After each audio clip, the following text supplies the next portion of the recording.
ഇന്ന് നമ്മൾ പറയുന്ന വിഷയം എൻ്റെ സഹോദരിമാർ, എൻ്റെ ഉമ്മമാർ, സ്ത്രീകൾ പ്രത്യേകം ശ്രദ്ധിക്കേണ്ട കുറച്ച് കാര്യങ്ങളാണ്. അവർ പലപ്പോഴായി ചെയ്യുന്ന ഗുരുതരമായ എന്നാൽ വളരെയധികം ശ്രദ്ധിക്കേണ്ട ചില അബദ്ധങ്ങളെ സംബന്ധിച്ചാണ്. പ്രത്യേകിച്ച് നിസ്കാരത്തിലല്ലാത്ത സന്ദർഭത്തിൽ ഒരുപാട് കാര്യങ്ങൾ സ്ത്രീകൾ ആവർത്തിക്കുന്ന തെറ്റുകളുണ്ട്. നമ്മുടെ വീട്ടിലായാലും അതുപോലെ മറ്റുള്ളവരോടുള്ള പെരുമാറ്റത്തിലായാലും അതുപോലെ വീടിൻ്റെ വെളിയിലേക്ക് ഇറങ്ങി എന്തെങ്കിലും ഒരു കല്യാണത്തിന് പോകുമ്പോൾ എന്തെങ്കിലും ഒരു ഷോപ്പിങ്ങിനൊക്കെ പോകുമ്പോൾ പല സ്ത്രീകളും ആവർത്തിക്കുന്ന ഒരുപാട് തെറ്റുകളുണ്ട്. അതൊക്കെ ഇൻഷാ അല്ലാഹ് മറ്റൊരു അവസരത്തിൽ നമുക്ക് വിശദമായി സംസാരിക്കാം. ഇന്നത്തെ ഈ വീഡിയോയിൽ പ്രത്യേകം നമ്മൾ പറയുന്നത് നിസ്കാരവുമായി ബന്ധപ്പെട്ട് നിസ്കാരത്തിൽ എൻ്റെ ഉമ്മമാരെ ശ്രദ്ധിക്കാതെ പോകുന്ന ചില അബദ്ധങ്ങളുണ്ട്. അതൊന്ന് ചൂണ്ടിക്കാണിക്കുകയാണ്. നമുക്കറിയാം, നമസ്കാരം എന്നുള്ളത് അസ്വലാത്തു മിഅറാജുൽ മുഅ്മിൻ, ഒരു മുഅ്മിനായ മനുഷ്യൻ്റെ മിഅറാജാൻ, അള്ളാഹുവുമായിട്ടുള്ള അഭിമുഖ സംഭാഷണമാണ് നിസ്കാരം എന്നുള്ളത്. നിസ്കാരം ശരിയാകണമെങ്കിൽ അതിന് ഷർത്തുകളുണ്ട്, ഫർളുകളുണ്ട്, അതിൻ്റെ ശ്രദ്ധിക്കേണ്ട ആദാബുകൾ, മര്യാദകളുണ്ട്. എല്ലാം പാലിച്ചാലാണ് പരിപൂർണമായി നമസ്കാരത്തിൻ്റെ പ്രതിഫലം നമുക്ക് കിട്ടുകയുള്ളൂ. എന്നാൽ എൻ്റെ ഉമ്മമാരിൽ പല ആളുകളും, ഇത് ഉമ്മമാർക്ക് മാത്രം സ്പെഷ്യലായിട്ടുള്ളൊരു വീഡിയോ അല്ല, ഉപ്പമാരും പലപ്പോഴായി പറയപ്പെടുന്ന തെറ്റുകൾ ചെയ്യാറുണ്ട്. എന്നാൽ കൂടുതലായി ഈ തെറ്റുകൾ ഇങ്ങനെ ആവർത്തിച്ചുകൊണ്ടിരിക്കുന്നത് സഹോദരിമാരാണ്, സ്ത്രീകളാണ്. പരിശുദ്ധമായ ഇസ്ലാം സ്ത്രീകൾക്ക് ഒരുപാട് സ്വാതന്ത്ര്യങ്ങളും ഇളവുകളും അവരുടെ ജീവിതത്തിൽ കൊടുക്കുന്നുണ്ട്. ഇപ്പോൾ ഒരു കുടുംബത്തിൻ്റെ ചിലവ് വഹിക്കൽ അത് പെണ്ണിൻ്റെ മേലല്ല നിർബന്ധം, അത് പുരുഷൻ്റെ മേലാണ്. ഒരു പുരുഷനാണ് ആ വീട്ടിലെ ചിലവുകൾ നിയന്ത്രിക്കേണ്ടത്. അവൻ്റെ ഭാര്യയ്ക്ക്, അവൻ്റെ കുട്ടികൾക്ക് ചിലവിന് കൊടുക്കൽ, അവർക്ക് ഭക്ഷണം കൊടുക്കൽ, അവർക്ക് വസ്ത്രം കൊടുക്കൽ, അവർക്ക് വീട് താമസിക്കാനുള്ള പാർപ്പിടം കൊടുക്കൽ, ഇതൊക്കെ നിർബന്ധമാകുന്നത് ആ വീട്ടിലെ പുരുഷനാണ്. സ്ത്രീകൾക്ക് നിർബന്ധമില്ല. ഇനി പുരുഷനില്ലാത്ത സന്ദർഭമാണെങ്കിൽ അത് സ്ത്രീയെ ഏറ്റെടുത്ത് നടത്തേണ്ടതാണ്. അതുപോലെ തന്നെ ഇബാദത്തിന്റെ കാര്യത്തിൽ ഒരുപാട് ഇളവുകൾ വിശുദ്ധമായ ഹദീസിന്റെയും അതുപോലെ പരിശുദ്ധമായ ഖുർആനിന്റെയും അടിസ്ഥാനത്തിൽ നമ്മൾ നോക്കിയാൽ ഒരുപാട് ഇളവുകളുണ്ട്. ഒരുപാട് ഇളവ്, അതായത് ഹൈൽകാരിയാകുന്ന മെൻസസിന്റെ കാലയളവിൽ ഒരു പെണ്ണ് നോമ്പ് പിടിക്കേണ്ട കാര്യമില്ല. അതുപോലെ തന്നെ നിസ്കരിക്കേണ്ട കാര്യമില്ല. നിസ്കാരം ഇനി ആ മെൻസസ് കഴിഞ്ഞാൽ നിസ്കാരം ഖളാ വീട്ടേണ്ട ആവശ്യവുമില്ല. അതുപോലെ തന്നെ പ്രസവ സമയം, ആ പ്രസവിക്കുന്ന സമയത്ത് അവൾ ശുദ്ധിയായി, പൂർണ്ണമായും അവൾ ശുദ്ധിയായാൽ മാത്രമേ അവൾക്ക് ഇബാദത്ത് ചെയ്യേണ്ടതുള്ളൂ. അല്ലാതെ പ്രസവിച്ച ഉടനെ തന്നെ ളുഹർ നിസ്കാരം, ബാങ്ക് വിളിച്ചു ളുഹർ നിസ്കരിക്കണം അല്ലെങ്കിൽ അസർ നിസ്കരിക്കണം, അങ്ങനെയൊന്നും ഇസ്ലാം പറയുന്നില്ല. അപ്പോൾ അവരുടെ ശാരീരികമായ മാനസികമായ ആ ഒരു അവസ്ഥക്കനുസരിച്ച് മുന്നോട്ട് പോകുന്ന മതമാണ് പരിശുദ്ധമായ ഇസ്ലാം. അതുപോലെ എല്ലാ വക്തിനും പുരുഷന്മാർ പള്ളിയിൽ പോയി നിസ്കരിക്കുന്നത് പോലെ ജമാഅത്തായി പെണ്ണ് നിസ്കരിക്കണം എന്നൊന്നും പരിശുദ്ധമായ ഇസ്ലാം പറഞ്ഞിട്ടില്ല. ഒരു പുരുഷൻ ബാങ്ക് കേൾക്കുമ്പോൾ അവനിക്ക് പള്ളിയിൽ പോയി ജമാഅത്തായി നിസ്കരിക്കണം, അവനിക്ക് അനിവാര്യമാണ്. ഒരു പെണ്ണിനെ സംബന്ധിച്ചിടത്തോളം അവർക്ക് അങ്ങനെ പോവേണ്ടതില്ല. വീട്ടിൽ തന്നെ നിസ്കരിച്ചാൽ അവർക്ക് ആ പ്രതിഫലം കിട്ടുന്നതാണ്. ജിഹാദിന് പോകണം, പെണ്ണിന് നിർബന്ധമില്ല, അത് പുരുഷനാണ് നിർബന്ധം. ഇങ്ങനെ ഒരുപാട് ചെറുതും വലുതുമായ ഒരുപാട് ഇളവുകൾ കൊടുക്കുന്ന മതമാണ് പരിശുദ്ധമായ ഇസ്ലാം. ഒരു പുരുഷനെ സംബന്ധിച്ചിടത്തോളം അവനിക്ക് സ്വർഗ്ഗത്തിൽ പോകണമെങ്കിൽ അവന്റെ ജീവിതത്തിൽ പെണ്ണിനോടുള്ള ബാധ്യതകൾ അവൻ പൂർത്തിയാക്കേണ്ടതുണ്ട്. ഏതെങ്കിലും ഒരു തരത്തിൽ ഒരു പെണ്ണ് അവരുമായി ബന്ധപ്പെട്ടിരിക്കും. ആ പെണ്ണിനോടുള്ള ബാധ്യത തീർത്താൽ മാത്രമേ അവനിക്ക് സ്വർഗ്ഗപ്രവേശനം ലഭ്യമാകൂ. അത് അവന്റെ ഉമ്മയുടെ രൂപത്തിലാവാം, അവന്റെ ഭാര്യയുടെ രൂപത്തിലാവാം, അവന്റെ മോളുടെ രൂപത്തിലാവാം, അവന്റെ മരുമകളുടെ രൂപത്തിലാവാം, അല്ലെങ്കിൽ അവന്റെ സഹോദരിയുടെ രൂപത്തിലാവാം.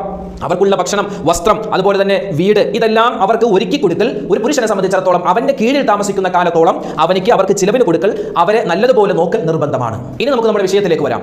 ഒരു സ്ത്രീ അവരുടെ നമസ്കാരത്തിൽ ശ്രദ്ധിക്കേണ്ട അശ്രദ്ധമായി പോകുന്ന ഒരുപാട് കാര്യങ്ങളുണ്ട്. അതിൽപ്പെട്ട ഒന്നാമത്തെ കാര്യം ഉലമാക്കൾ വിശദീകരിക്കുന്നു. ഒരു പെണ്ണ് നിസ്കരിക്കുന്ന സമയത്ത് അവരുടെ ശബ്ദം ഉയർത്തി അവൾ ദുആ ചെയ്യരുത്, അവൾ ഫാത്തിഹ ഓതരുത്, ഖുർആൻ ഓതരുത്, ദിക്റുകൾ പറയാൻ പാടില്ല. ഒരു പുരുഷൻ എത്രമാത്രം ശബ്ദമെടുക്കുന്നു അതിനേക്കാൾ താഴെ ആയിരിക്കണം ഒരു പെണ്ണിന്റെ ശബ്ദം എന്നാണ്. ഒരു പെണ്ണ് നിസ്കരിക്കുന്ന സമയത്ത് അവൾ ജമാഅത്തായി നിസ്കരിക്കുന്നു. ഇപ്പോൾ തറാവീഹ് നിസ്കരിക്കുന്ന ഉമ്മമാരുണ്ട് ജമാഅത്തായിട്ട്. അതല്ലാത്ത ഇശാ നിസ്കാരവും അതുപോലെ സുബഹിയും മഗ്രിബൊക്കെ ജമാഅത്തായി നിസ്കരിക്കുന്ന പല ഉമ്മമാരുമുണ്ട്. മക്കളുണ്ടാകും അല്ലെങ്കിൽ മരുമക്കളുണ്ടാകും. ആ സമയത്തൊക്കെ വലിയ ശബ്ദത്തിൽ ഓതരുത്. ഖുർആൻ ഒരിക്കലും വലിയ ശബ്ദത്തിൽ ഓതരുത്. സാധാരണ പുരുഷന്മാരൊക്കെ ചിലപ്പോൾ പള്ളിയിൽ വലിയ ശബ്ദത്തിൽ ഓതുമല്ലോ, അതുപോലെ വലിയ ശബ്ദത്തിൽ ഓതാൻ പാടില്ല എന്നാണ്. പിന്നെ രണ്ടാമത്തെ കാര്യം, നിസ്കാരത്തിൽ ഔറത്ത് മറക്കുന്ന കാര്യമാണ്. ഇത് വളരെയധികം ശ്രദ്ധിക്കേണ്ടതാണ്. അതായത് നമസ്കാരത്തിൽ നമ്മുടെ ഔറത്ത് എന്ന് പറഞ്ഞാൽ, നമസ്കാരത്തിൽ സ്ത്രീകളുടെ ഔറത്ത് എന്ന് പറഞ്ഞാൽ അവളുടെ മുഖവും അതുപോലെ മുൻകൈയും ഒഴിച്ച് ബാക്കി മുഴുവൻ ശരീരഭാഗങ്ങളും അവൾ മറച്ചിരിക്കണം. ഇത് നിർബന്ധമാണ്. എന്നാൽ മാത്രമേ നിസ്കാരം ശരിയാവുകയുള്ളൂ. പല ഉമ്മമാരും കൈയൊക്കെ മറക്കാറുണ്ട്, ശരീരം മുഴുവൻ മറക്കുന്ന വലിയ ചട്ട ധരിക്കാറുണ്ട്. പലപ്പോഴും മക്കന ധരിക്കുമ്പോൾ പല അശ്രദ്ധയും കാണിക്കാറുണ്ട്. പലപ്പോഴും മുഖം മറക്കുന്ന സമയത്താണ് അശ്രദ്ധ കൂടുതൽ വരുന്നത്. എങ്ങനെയാ അവർ മുഖം മറക്കുമ്പോൾ? പഴയ കാലത്ത് നമ്മുടെ മക്കളൊക്കെ, പെൺകുട്ടികൾ മദ്രസയിൽ പോകുമ്പോൾ അവർ പർദ്ദയോടൊപ്പം അല്ലെങ്കിൽ ഡ്രസ്സിനോടൊപ്പം അവർ ധരിക്കുന്ന മക്കനയുണ്ട്. അതായത് മക്കന ഇങ്ങനെ ധരിച്ച് കീഴ്ത്താടിയിൽ ഒന്നുകിൽ കെട്ടിവെക്കും, അല്ലെങ്കിൽ അവിടെ ഈ പിന്ന് വെച്ച് കുത്തി വെക്കുന്ന പരിപാടിയാണ്. അതായത് ഈ കീഴ്ത്താടി, നമ്മുടെ രണ്ടാം താടി എന്നൊക്കെ പറയുമല്ലോ, അതിങ്ങനെ വെളിവായിട്ടാണ് പലപ്പോഴും നമ്മുടെ ചെറിയ മക്കളൊക്കെ മക്കനൊക്കെ ധരിക്കാറുള്ളത്. ഇതേപോലെ നിസ്കാരത്തിലും മക്കന ധരിക്കുന്ന ഒരുപാട് ഉമ്മമാരുണ്ട്. അങ്ങനെ ചെയ്യാൻ പാടില്ല. നിസ്കാരത്തിൽ മുഖം മറക്കേണ്ടത് നമ്മുടെ നെറ്റി. സാധാരണ നെറ്റി എല്ലാവരും കൃത്യമായി മറക്കും. നെറ്റി ഇങ്ങനെ മറച്ച് കീഴ്ത്താടി ഉൾപ്പെടെ പുറത്ത് കാണുന്ന തരത്തിലാണ് അവർ മക്കനയിടുക. അത് അടിയിൽ ഇങ്ങനെ മക്കനയിടും. ഈ രണ്ടാം താടിയും ഈ താടി എല്ലാം ഒക്കെ ഇങ്ങനെ പുറത്ത് കാണുന്ന തരത്തിൽ. അങ്ങനെ ചെയ്യാൻ പാടില്ല. എന്താ ചെയ്യേണ്ടത്? നമ്മുടെ മക്കന ധരിക്കുമ്പോൾ ഇവിടെ നിന്ന്, അതായത് ഈ എല്ലുണ്ടല്ലോ, ഇവിടെ തൊട്ട് നോക്കുമ്പോൾ എല്ല്, താടിയല്ലേ, ആ താടിയൽ ഉൾപ്പെടെയാണ് മക്കന ധരിക്കേണ്ടത്. അപ്പോൾ ചട്ട, നിസ്കാര ചട്ടയും നിസ്കാര കുപ്പായവും മക്കനയും ധരിക്കുമ്പോൾ പ്രത്യേകം ശ്രദ്ധിക്കേണ്ടത് ഒന്നാമത്തെ കാര്യം മുഖം മറക്കുക. എങ്ങനെ മുഖം മറക്കുമ്പോൾ പൂർണ്ണമായി മറക്കണമെന്ന് പറഞ്ഞാൽ അതിന്റെ ഉദ്ദേശം നമ്മുടെ നെറ്റി, മുടി മുളക്കുന്ന സ്ഥലത്തിന്റെ താഴെ മുതൽ ഇങ്ങനെ ധരിച്ച് നമ്മുടെ ഈ ചെവിക്കുറ്റി ഉൾപ്പെടെ ഇങ്ങനെ മറച്ച് നമ്മുടെ താടിയല്, ഈ താടിയലിന്റെ ഈ ഭാഗം വരെ നമ്മൾ മറച്ചിരിക്കണം. താടിയൽ ഉൾപ്പെടെ മറച്ചിരിക്കണമെന്നാണ്. പലപ്പോഴും ഉമ്മമാരെ അശ്രദ്ധമായിട്ട് ഈ കീഴ്ത്താടി ഉൾപ്പെടെ പുറത്ത് കാണുന്ന തരത്തിലാണ് മക്കന ധരിക്കാറുള്ളത്. അങ്ങനെ ചെയ്യാൻ പാടില്ല. അത് രണ്ടാമത്തെ കാര്യമാണ്, പ്രത്യേകം ശ്രദ്ധിക്കുക. അതുപോലെ തന്നെ മൂന്നാമതായി ശ്രദ്ധിക്കേണ്ട ഒരു കാര്യം, ഉമ്മമാര് അവർ ചിലപ്പോൾ മക്കനെയൊക്കെ നല്ലതുപോലെ ധരിക്കും. പക്ഷേ ഈ കയ്യിൻ്റെ ഭാഗം, അതായത് ചട്ട, പല നിസ്കാര കുപ്പായത്തിനും ഇവിടെ കുടുക്ക്, ഇതുപോലെ കുടുക്ക്, ബട്ടൺസോ അല്ലെങ്കിൽ കുടുക്കോ ഒന്നും ഉണ്ടാവില്ല. അപ്പോൾ നമ്മളിങ്ങനെ ധരിച്ചിട്ട് കൈ ഇങ്ങനെ ഉയർത്തുമ്പോൾ ഈ നിസ്കാര കുപ്പായം പതിയെ താഴെ ഇങ്ങോട്ട് പോരും. അല്ലാഹു അക്ബർ അല്ലെങ്കിൽ സമി അല്ലാഹു ലിമൻ ഹമിദ എന്നൊക്കെ പറഞ്ഞ് നമ്മൾ കൈ ഉയർത്തുമല്ലോ. ഉയർത്തുന്ന സമയത്ത് ഇവിടെ ഈ നിസ്കാര കുപ്പായത്തിന് ഇവിടെ കുടുക്കില്ലാത്തത് കൊണ്ട് അല്ലെങ്കിൽ ബട്ടൺസ് ഇല്ലാത്തത് കൊണ്ട്, ഇവിടെ ഒരു ടൈറ്റ് ഇല്ലാത്തത് കൊണ്ട് ആ നിസ്കാര കുപ്പായം പതിയെ ഇങ്ങോട്ട് ഇറങ്ങും. അപ്പോൾ എന്ത്, ഈ ഭാഗമൊക്കെ വെളിവാകും. നമുക്ക് ഇവിടെ ഇങ്ങനെ, അതായത് ഇങ്ങനെ നിൽക്കണം, നിസ്കാര കുപ്പായം ഇങ്ങനെ നിൽക്കണം, ഇങ്ങനെയാണ് നിൽക്കേണ്ടത്. പക്ഷേ പലപ്പോഴും ഇവിടെ ഇങ്ങനെ കുടുക്കില്ലാത്തത്, അതായത് ബട്ടൺസ് ഇല്ലാത്തത് കൊണ്ട് എന്ത് ചെയ്യും, അല്ലാഹു അക്ബർ എന്ന് കൈ ഉയർത്തുന്ന സമയത്ത് പതിയെ ഇതിങ്ങനെ താഴേക്ക് വരികയും ഈ ഭാഗം വെളിവാകുകയും ചെയ്യാറുണ്ട്. അങ്ങനെ വരാൻ പാടില്ല. അതുകൊണ്ട് എന്ത് ചെയ്യുക, നിസ്കാര കുപ്പായത്തിന് ഇവിടെ എന്തെങ്കിലും ഒരു ടൈറ്റ് ആയിട്ട്, അല്ലെങ്കിൽ നിങ്ങൾക്ക് അതിൻ്റെ സംവിധാനങ്ങളൊക്കെ അറിയാമല്ലോ, ബട്ടൺസ് വെക്കുകയോ അല്ലെങ്കിൽ എന്തെങ്കിലും ഒരു ഉടക്ക് പോലെ എന്തെങ്കിലും ഒരു വസ്തു ഇവിടെ വെക്കുക. അതായത് നമ്മൾ കൈ ഉയർത്തുമ്പോൾ താഴേക്ക് പോകാത്ത തരത്തിൽ ഇവിടെ എന്തെങ്കിലും ഒരു വസ്തു ഉണ്ടാവാൻ നല്ലതാണ്. അത് പ്രത്യേകം ശ്രദ്ധിക്കേണ്ടതാണ്. നാലാമത്തെ കാര്യം, കാലിൻ്റെ അടിഭാഗം, കാലിൻ്റെ ഉൾഭാഗം വെളിവാകുന്ന തരത്തിലാണ് പല ആളുകളും സുജൂദ് ചെയ്യുന്നത്. അങ്ങനെ ചെയ്യാൻ പാടില്ല. ഒന്നുകിൽ മസ്റ്റായി എപ്പോഴും നിസ്കരിക്കുന്ന സമയത്ത് ഷോക്സ് ധരിക്കുക. ഷോക്സ് ധരിക്കുമ്പോൾ തന്നെ നമ്മുടെ തൊലിയുടെ നിറം കാണാത്ത തരത്തിലുള്ള ഷോക്സ് ഉണ്ട്. ആ ഷോക്സ് ആയിരിക്കണം ധരിക്കേണ്ടത്. ഇനി ഷോക്സ് ധരിക്കണമെന്ന് നിർബന്ധമൊന്നുമില്ല. വലിയ നീളമുള്ള നിസ്കാര കുപ്പായമായാലും മതി. നീളമുള്ള നിസ്കാര കുപ്പായമാകുമ്പോൾ എന്ത് ചെയ്യും, നമ്മൾ നിസ്കരിക്കുന്ന സുജൂദ് ചെയ്യുന്ന സമയത്തും ആ കാല് മറഞ്ഞു തന്നെ കിടക്കും. പല ആളുകളുടെയും നിസ്കാര കുപ്പായം ചിലപ്പോൾ സുജൂദ് ചെയ്യുന്ന സമയത്ത് കാലിൻ്റെ ഉൾഭാഗം പുറത്തു കാണുന്ന തരത്തിലായി വരാറുണ്ട്. അങ്ങനെ ഉണ്ടാവാൻ പാടില്ല. ഇനി അഞ്ചാമത്തെ കാര്യം, സുജൂദ് ചെയ്യുന്ന സമയത്ത് പല ഉമ്മമാരും സുജൂദ് ചെയ്യുമ്പോൾ കൈ ഇങ്ങനെ വിടർത്തി വെക്കും. കൈ അല്ലാഹു അക്ബർ സുജൂദ് ചെയ്യുമ്പോൾ കൈ ഇങ്ങനെ വിടർന്നിങ്ങനെ വെക്കും. കൈ ഇങ്ങനെ വിടർത്തി വെക്കും. അങ്ങനെ വെക്കാൻ പാടില്ല. കൈ ഇങ്ങനെ ചേർത്ത്, അതായത് നമ്മുടെ ഈ ഭാഗത്തോട് ചേർത്ത് വെക്കണം. അങ്ങനെ ആയിരിക്കണം സുജൂദ് ചെയ്യേണ്ടത്. കൈ ഇങ്ങനെ ഒതുക്കി വെക്കണം. ഇങ്ങനെ വിടർത്തിയല്ല വെക്കേണ്ടത്, ഒതുക്കിയാണ് കൈ വെക്കേണ്ടത്. അത് പ്രത്യേകം ശ്രദ്ധിക്കുക. അതോടൊപ്പം ശ്രദ്ധിക്കേണ്ട ആറാമത്തെ കാര്യം, നമ്മുടെ സുജൂദ് ചെയ്യുന്ന സമയത്ത് ഈ ഭാഗം ഒരിക്കലും തറയിൽ മുട്ടാൻ പാടില്ല.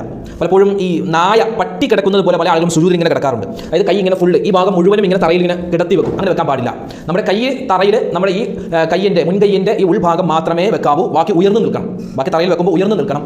ഒരിക്കലും ഈ ഭാഗം തറയിൽ വെക്കാൻ പാടില്ല. അത് ആണുങ്ങളും ശ്രദ്ധിക്കേണ്ടതാണ്, പെണ്ണുങ്ങളും ശ്രദ്ധിക്കേണ്ടതാണ്. അതാണ് ആറാമതായി ശ്രദ്ധിക്കേണ്ടത്. ഇനി ഏഴാമത്തേത്, നിങ്ങളുടെ നിസ്കാര കുപ്പായം ഒന്ന് ചിന്തിച്ചോ. നിങ്ങളുടെ നിസ്കാര കുപ്പായം നിങ്ങൾ എന്നാണ് അലക്കിയത്? പല ആളുകളുടെയും, പല ഉമ്മമാരുടെയും സഹോദരിമാരുടെയൊക്കെ ഏറ്റവും മോശമായ വസ്ത്രം എന്ന് പറഞ്ഞാൽ നിസ്കാര കുപ്പായമായിരിക്കും. പലപ്പോഴും അത് കരിമ്പനടിച്ച് ചിലപ്പോൾ ഒതു എടുത്തിട്ട് വന്ന് ആ നിസ്കാര കുപ്പായം കൊണ്ട് തന്നെ മുഖവും കൈയൊക്കെ തുറക്കും. അതിങ്ങനെ എന്നിട്ട് നിസ്കാരം കഴിഞ്ഞ് ഉടനെ ഒന്ന് ചുരുട്ടി വെക്കുമ്പോൾ ആ വെള്ളം ഇങ്ങനെ ഇരുന്നിരുന്ന് അതിൽ കരിമ്പനടിക്കും. അതുപോലെ പൂപ്പലൊക്കെ ഉണ്ടാകും. അതുപോലെ മോശപ്പെട്ട മണം ഉണ്ടാകും, ഗന്ധമുണ്ടാകും. അപ്പോൾ അതൊരിക്കലും ചെയ്യാൻ പാടില്ല. നിസ്കാര കുപ്പായം അത് അള്ളാഹുമായിട്ടുള്ള നമ്മുടെ മുനാജാത്തിൻ്റെ അഭിമുഖ സംഭാഷണത്തിന് നമ്മൾ ധരിക്കുന്ന വസ്ത്രമാണ്. അത് നല്ലതുപോലെ സൂക്ഷിക്കണം. ആഴ്ചയിൽ ഒരു പ്രാവശ്യമെങ്കിലും അതൊന്ന് അലക്കി വൃത്തിയായി സൂക്ഷിക്കണം. തേക്കണമെന്നൊന്നും പറയുന്നില്ല, ഒന്ന് അലക്കി വൃത്തിയായി സൂക്ഷിക്കൽ നമുക്ക് അനിവാര്യമാണ്. അത് പ്രത്യേകം ശ്രദ്ധിക്കേണ്ടതാണ്. പിന്നെ പല ആളുകളും ഈ നിസ്കാര കുപ്പായം ഉൾപ്പെടെ കഴുകുന്നത് റമദാൻ വരുമ്പോഴാണ്. റമദാനിന് ഒന്നിന്, അല്ലെങ്കിൽ റമദാൻ നാളെയാണെങ്കിൽ ഇന്ന് തന്നെ അതൊക്കെ കഴുകി ഉണക്കിയിടും. എന്നിട്ട് പിന്നെ കഴുകുന്നത് അടുത്ത റമദാനിനാണ്. ഒരിക്കലും അങ്ങനെ ഉണ്ടാവാൻ പാടില്ല. ആഴ്ചയിൽ ഒരു പ്രാവശ്യമെങ്കിലും അതൊന്ന് അലക്കി ശുദ്ധിയാക്കി വെക്കുക. പിന്നെ നിസ്കാരം കഴിഞ്ഞിട്ട് ആ നിസ്കാര കുപ്പായം ഒന്ന് മടക്കി വെക്കൽ നല്ലതാണ്. അതിങ്ങനെ ഊരിയിട്ട് മുസല്ലയിലേക്ക് ഇടും. എന്നിട്ട് മുസല്ല ഉൾപ്പെടെ ഇങ്ങനെ ചുരുട്ടി കൊണ്ട് വെക്കും. അങ്ങനെ വെക്കാൻ പാടില്ല. അതൊരു ബറക്കത്ത് കേടാണ്. കാരണം നിസ്കരിക്കുന്ന ആ നിസ്കാര കുപ്പായം അതിന് വലിയ മഹത്വമുണ്ട്. അതുകൊണ്ട് എന്ത് ചെയ്യുക, ആ നിസ്കാര കുപ്പായം ഒന്ന് നല്ലതുപോലെ ഷേപ്പാക്കി മടക്കിയില്ലെങ്കിലും ഒന്ന് വൃത്തിയായി ഒന്ന് മടക്കി നിസ്കാര കുപ്പായത്തിലിട്ട് മടക്കി വെക്കുക. അല്ലാതെ ചുരുട്ടി കൂട്ടി വെക്കരുത്. പല ഉമ്മമാരും ഒക്കെ ചോദിക്കാറുണ്ട്, ഈ പഴകിയ നിസ്കാര കുപ്പായം ഞങ്ങൾ എന്ത് ചെയ്യണം? പഴകിയ നിസ്കാര കുപ്പായം, അതായത് ഒരാൾ നമുക്കൊരു പുതിയ നിസ്കാര കുപ്പായം തന്നു, അല്ലെങ്കിൽ 1-2 പുതിയ നിസ്കാര കുപ്പായം നമുക്ക് കിട്ടി. അപ്പോൾ പഴയ നമ്മൾ ഉപയോഗിച്ചുകൊണ്ടിരുന്ന നിസ്കാര കുപ്പായം അത് നമുക്ക് മറ്റുള്ളവർക്ക് കൊടുക്കാം. അല്ലെങ്കിൽ അതുകൊണ്ട് നമുക്ക് എന്ത് ചെയ്യാം, തലയണ ഉറ അതുപോലെ മറ്റു വസ്ത്രമായിട്ട് നമുക്ക് ഉപയോഗിക്കാം. അതൊന്നും അവിടെ ഇവിടെയൊക്കെ ഷേപ്പ് ചെയ്തിട്ട് വേണമെങ്കിൽ കൊച്ചുകുട്ടികൾക്ക് ധരിക്കാനുള്ള വസ്ത്രമാക്കാം. അതുപോലെ കാര്യങ്ങളൊക്കെ ചെയ്യാം. ഒരിക്കലും നമ്മൾ നിസ്കാര കുപ്പായം അത് കുറച്ച് അവിടെ ഇവിടെയൊക്കെ കീറിയിട്ട് തറ തുടക്കാൻ, അതുപോലെ തട്ടുകൾ തൂത്തിറക്കാൻ, അവിടെ ഇവിടെയൊക്കെ തുടക്കാൻ വേണ്ടി ആ നിസ്കാര കുപ്പായം എടുക്കാതിരിക്കലാണ് നല്ലത്. കാരണം അതിനൊരു മഹത്വമുണ്ട്. ആ വസ്ത്രം കൊണ്ട് നമ്മൾ നിസ്കരിച്ചതാണ്. മാത്രമല്ല അതിൻ്റെ പേര് തന്നെ നിസ്കാര കുപ്പായം എന്നാണ്. നിസ്കരിക്കുന്ന സമയത്ത് മാത്രം നമ്മൾ ധരിക്കുന്ന ഒരു വസ്ത്രമാണല്ലോ. അപ്പോൾ അതിൻ്റെതായ ഒരു മഹത്വമുണ്ട്. പല ആളുകളും, പല ഉമ്മമാരും നിസ്കാര കുപ്പായമൊക്കെ എടുത്തു വെച്ചിട്ട് കഫം പുടവയായി ധരിക്കാറുണ്ട്. ഞാൻ മരിച്ചു കഴിഞ്ഞാൽ ഈ വസ്ത്രം എന്നെ ധരിപ്പിക്കണമെന്നൊക്കെ പറയുന്ന ഉമ്മമാരുണ്ട്. അതിനും നമുക്ക് ഉപയോഗിക്കാം, കുഴപ്പമില്ല. അതുപോലെ ഈ ഹജ്ജ് ഉംറയൊക്കെ കഴിഞ്ഞ് വരുമ്പോൾ നമ്മൾ ഈ ഹറാം വസ്ത്രം അതൊക്കെ സൂക്ഷിച്ച് വെക്കുന്നുണ്ട്. അതൊക്കെ നമുക്ക് നമ്മുടെ കഫം പുടവയായിട്ട് ഉപയോഗിക്കാവുന്നതാണ്, കുഴപ്പമില്ല. ഒരിക്കലും തറ തുടക്കാൻ, അതുപോലെ എന്താ പറയുക, നെജസിലേക്ക് കൊണ്ടുപോയി ഇടുന്ന തരത്തിലേക്ക് നമ്മുടെ നിസ്കാര കുപ്പായങ്ങൾ മാറ്റാൻ പാടില്ല. ആ കാര്യം പ്രത്യേകം ശ്രദ്ധിക്കേണ്ടതാണ്. പിന്നെ നമ്മൾ ഒരു ആൾക്ക് ഗിഫ്റ്റ് കൊടുക്കുകയാണെങ്കിൽ, ഇപ്പോൾ ഒരു വീട് താമസത്തിന് നമ്മൾ എന്ത് കൊടുക്കും? ക്ലോക്ക് കൊടുക്കാറുണ്ട്, ചിലപ്പോൾ പ്ലേറ്റുകൾ, ഗ്ലാസുകൾ അങ്ങനെ കൊടുക്കാറുണ്ട്. പക്ഷേ ഒരിക്കലും നമ്മൾ ആ വീട്ടിലുള്ള സഹോദരിക്ക് ഒരു നിസ്കാര കുപ്പായം, അല്ലെങ്കിൽ നിസ്കരിക്കാൻ ഒരു മുസല്ല, ഒരു നിസ്കാര കുപ്പായം, ഒരു മക്കന, അതുപോലെ ഒരു തസ്ബീഹ് മാല, അതൊക്കെ ഒരു ഗിഫ്റ്റായിട്ട് കൊടുക്കാൻ നല്ലതാണ്. ഇത് എൻ്റെ ഒരു അഭിപ്രായമാണ്. നമ്മൾ എപ്പോഴും വാങ്ങിച്ചു കൊടുക്കുന്നത് ഈ ഗ്ലാസും പ്ലേറ്റും അതൊക്കെയാണ്. അതുപോലെ നമ്മൾ കിച്ചൺ സാമഗ്രികളൊക്കെയാണ് നമ്മൾ വാങ്ങിച്ചു കൊടുക്കുന്നത്. അത് വാങ്ങിച്ചു കൊടുക്കുന്നതോടൊപ്പം തന്നെ നമ്മൾ നിസ്കാര കുപ്പായം ഒരു ഗിഫ്റ്റായിട്ട്, ഒരു പുതിയ നിസ്കാര കുപ്പായം അല്ലെങ്കിൽ മുസല്ലയൊക്കെ ഒരു ഗിഫ്റ്റായിട്ട് കൊടുക്കൽ അതൊരു ഖൈറാണ് എന്ന് സാന്ദർഭികമായി ഓർമ്മപ്പെടുത്തുകയാണ്. പിന്നെ പല ആളുകളും ചോദിക്കുന്നു, പർദ്ദ ധരിച്ചുകൊണ്ട് നിസ്കരിക്കാമോ? പർദ്ദ ധരിച്ചുകൊണ്ട് നമുക്ക് നിസ്കരിക്കുന്നതിന് കുഴപ്പമൊന്നുമില്ല. അപ്പോൾ ഈ പർദ്ദ ധരിക്കുമ്പോൾ പ്രത്യേകം ശ്രദ്ധിക്കേണ്ടത്, നമ്മളിവിടെ നിസ്കാര കുപ്പായത്തിൽ നമ്മൾ പറഞ്ഞ ഒരു കാര്യമുണ്ട്. അതായത് പർദ്ദയുടെ കൈ എപ്പോഴും ലൂസ് ആയിരിക്കും, ഒരിക്കലും ടൈറ്റ് ആവുകയില്ല, ഇങ്ങനെ വെറുതെ തളർന്ന് കിടക്കും. അപ്പോൾ ഇങ്ങനെ അല്ലാഹു അക്ബർ നമ്മൾ കൈ ഉയർത്തുമ്പോൾ ആ കൈ ഇങ്ങനെ താഴേക്ക് വരികയും നമ്മുടെ ഈ ഭാഗമൊക്കെ വെളിവാകാൻ സാധ്യതയുണ്ട്. അപ്പോൾ അതുകൊണ്ട് പർദ്ദ ധരിക്കുമ്പോൾ അതിൻ്റെതായ മര്യാദയിൽ പർദ്ദ ധരിക്കുമ്പോൾ ഏതായാലും ഷോക്സ് ധരിക്കൽ നിർബന്ധമാണ്. കാരണം പർദ്ദ ഒരിക്കലും നമ്മുടെ കാലും കൂടി മറഞ്ഞു നിൽക്കുന്ന ഒരു വസ്ത്രമല്ല. അപ്പോൾ പർദ്ദ ധരിച്ചുകൊണ്ട് നിസ്കരിക്കുന്നതിന് കുഴപ്പമില്ല. പക്ഷേ നിസ്കാരത്തിന് ഒരു നിസ്കാര കുപ്പായം അതാണ് ഏറ്റവും ഖൈർ. പിന്നെ മറ്റ് കളറുകളുള്ള നിസ്കാര കുപ്പായം ധരിച്ച് നിസ്കരിക്കാമോ? അതൊരു സംശയമാണ്. മറ്റ് കളറുകളുള്ള ഇപ്പോൾ കറുപ്പോ അല്ലെങ്കിൽ ചുവപ്പോ അല്ലെങ്കിൽ പുള്ളി കുത്തുകളുള്ള പല ചിത്രപ്പണികളുള്ള നിസ്കാര കുപ്പായം കൊണ്ട് നിസ്കരിക്കുന്നത് കുഴപ്പമൊന്നുമില്ല. പക്ഷേ വെള്ള വസ്ത്രമാണ് ഏറ്റവും അഫ്ളൽ. വെള്ളയായ നിസ്കാര കുപ്പായം ധരിച്ച് നിസ്കരിക്കലാണ് ഏറ്റവും ഖൈർ. അതും കൂടി നമ്മൾ ഈ കൂട്ടത്തിൽ മനസ്സിലാക്കി വെക്കുക. അപ്പോൾ ഈ കാര്യങ്ങൾ പ്രത്യേകം ശ്രദ്ധിക്കണം. ഇതല്ലാതെ ഒരുപാട് കാര്യങ്ങൾ നിസ്കാരവുമായി ബന്ധപ്പെട്ട് ശ്രദ്ധിക്കേണ്ട ഒരുപാട് കാര്യങ്ങളുണ്ട്. ഇൻഷാ അല്ലാഹ് അതൊക്കെ മറ്റൊരു അവസരത്തിൽ പറയാം. ഇപ്പോൾ നമ്മൾ പറഞ്ഞത് 7 പ്രധാനപ്പെട്ട കാര്യങ്ങളാണ്. ഇതിൽ പല കാര്യങ്ങളും ശ്രദ്ധിച്ചില്ല എങ്കിൽ നമ്മുടെ നിസ്കാരം തന്നെ ബാത്തിലായി പോകുന്ന പല വലിയ ഗുരുതരമായ കാര്യങ്ങളാണ് നമ്മളിവിടെ പറഞ്ഞത്. പിന്നെ പലപ്പോഴും നിസ്കാരത്തിൽ മുടി പുറത്തേക്ക് വരുന്നു. മുടി പുറത്തേക്ക് വരുന്ന അവസ്ഥയുണ്ട്. അത് ഉണ്ടാവാൻ പാടില്ല. മുടിയെല്ലാം ഉള്ളിലേക്ക് വെച്ചിട്ട് വേണം നിസ്കാര കുപ്പായം ഇടാൻ. അതുപോലെ കയ്യിന്റെ കാര്യം പ്രത്യേകം ശ്രദ്ധിക്കുക. സുജൂദ് ചെയ്യുന്ന സമയത്തുള്ള പ്രത്യേകം കാര്യം ശ്രദ്ധിക്കുക. സുജൂദ് ചെയ്യുമ്പോൾ ഈ ഭാഗം ഉയർന്നു തന്നെ നിൽക്കണം, തറയിൽ വെക്കാൻ പാടില്ല. പിന്നെ കൈ തന്നെ വിടർത്തി വെക്കരുത്, ചേർത്ത് വെക്കണം. പിന്നെ കാലിൽ ഷോക്സ് ധരിക്കാൻ പറ്റുന്നവരാണെങ്കിൽ ഷോക്സ് ധരിക്കുക, ഇല്ലെങ്കിൽ നീളമുള്ള നിസ്കാര കുപ്പായമായിരിക്കണം. അപ്പോൾ ഈ കാര്യങ്ങളൊക്കെ പ്രത്യേകം ശ്രദ്ധിക്കുക. അല്ലാഹു സുബ്ഹാനഹു വ തആല നമ്മുടെ നമസ്കാരവും നമ്മുടെ അനുബന്ധ ഇബാദത്തുകളും എല്ലാം അല്ലാഹു തആല അതിന്റെ പോരായ്മകൾ പരിഹരിച്ച് പരിപൂർണ്ണമായി സ്വീകരിക്കുമാറാവട്ടെ. ആമീൻ യാ റബ്ബൽ ആലമീൻ. അൽഹംദുലില്ലാഹ്, ന്യൂസിലാൻഡ് ഇസ്ലാമിക് ചാനൽ നിങ്ങളിലേക്ക് എത്തിക്കുന്ന ഇത്തരം വ്യത്യസ്തമായ വീഡിയോകൾ നിങ്ങൾ കാണുകയും അതിൽ പറയപ്പെടുന്ന കാര്യങ്ങൾ ജീവിതത്തിൽ അമൽ ചെയ്യുകയും അതോടൊപ്പം തന്നെ നമ്മുടെ ഇത്തരത്തിലുള്ള വീഡിയോകൾ നമ്മുടെ മൊബൈലിൽ നോട്ടിഫിക്കേഷനായി ലഭിക്കാൻ നിങ്ങൾ ചാനൽ മറക്കാതെ സബ്സ്ക്രൈബ് ചെയ്യുക, മറ്റുള്ളവരിലേക്ക് ഷെയർ ചെയ്ത് കൊടുക്കുക. അപ്പോൾ ഷെയർ ചെയ്ത് കൊടുക്കുമ്പോൾ അതിൻ്റെ അത് കണ്ട് അത് കേട്ട് ആരൊക്കെ അമൽ ചെയ്യുന്നുണ്ടോ അവരുടെയും പ്രതിഫലം കൂടി നമുക്കും അല്ലാഹു നൽകുന്നതാണ്. അല്ലാഹു സുബ്ഹാനഹു വ തആല നമ്മളെ എല്ലാവരെയും യഥാർത്ഥ മുഅ്മിനീങ്ങളിൽ ഉൾപ്പെടുത്തി അനുഗ്രഹിക്കുമാറാവട്ടെ. ആരൊക്കെ നമ്മുടെ വീഡിയോകൾക്ക് താഴെ എന്തെല്ലാം പ്രയാസങ്ങൾ പറഞ്ഞ് കമന്റുകൾ രേഖപ്പെടുത്തുന്നുണ്ടോ അല്ലാഹു അവരുടെയും നമ്മുടെ മനസ്സിലുള്ള ഹലാലായ മുറാദുകൾ ഹാസിലാക്കുമാറാവട്ടെ. എല്ലാ വിധത്തിലുള്ള വേദനകളും വിഷമങ്ങളും പ്രയാസങ്ങളും അല്ലാഹു തആല മാറ്റുകയും എല്ലാ വിധത്തിലുള്ള ഖൈറുകൾ ദുനിയാവിലും ആഖിറത്തിലും നമുക്ക് നൽകുമാറാവട്ടെ. കടങ്ങളുള്ളവരുണ്ട്, അതുപോലെ ഒരുപാട് പേര് വീടില്ലാതെ വിഷമിക്കുന്നവർ, മക്കളില്ലാതെ വിഷമിക്കുന്നവർ, ജോലിയില്ലാതെ വിഷമിക്കുന്നവർ, ഒരുപാട് പ്രയാസത്തിൽ അകപ്പെട്ടവരുണ്ട്. എല്ലാവരുടെയും എല്ലാ വിഷമങ്ങളും പ്രയാസങ്ങളും അല്ലാഹു മാറ്റി കൊടുക്കുമാറാവട്ടെ. മരണപ്പെട്ടു പോയവർക്ക് അല്ലാഹു മഗ്ഫിറത്ത് പ്രദാനം ചെയ്യട്ടെ. ആമീൻ യാ റബ്ബൽ ആലമീൻ. ഈ വീഡിയോയുടെ എൻഡ് സ്ക്രീനായി പരിചയപ്പെടുത്തുന്ന അടുത്ത വീഡിയോ നമ്മളെല്ലാവരും ദുആ ചെയ്യുന്നവരാണ്. എല്ലാ കാര്യത്തിനും വേണ്ടി ദുആ ചെയ്യുന്നു. പക്ഷേ 5 കാര്യങ്ങൾക്ക് വേണ്ടി അല്ലാഹുവിനോട് ദുആ ചെയ്യാൻ പാടില്ല. ഏതൊക്കെയാണ് 5 കാര്യങ്ങൾ? അതോടൊപ്പം തന്നെ നമ്മൾ ദുആ ചെയ്യുമ്പോൾ എല്ലാ ദുആയിലും ഉൾപ്പെടുത്തേണ്ട 5 കാര്യങ്ങളുണ്ട്.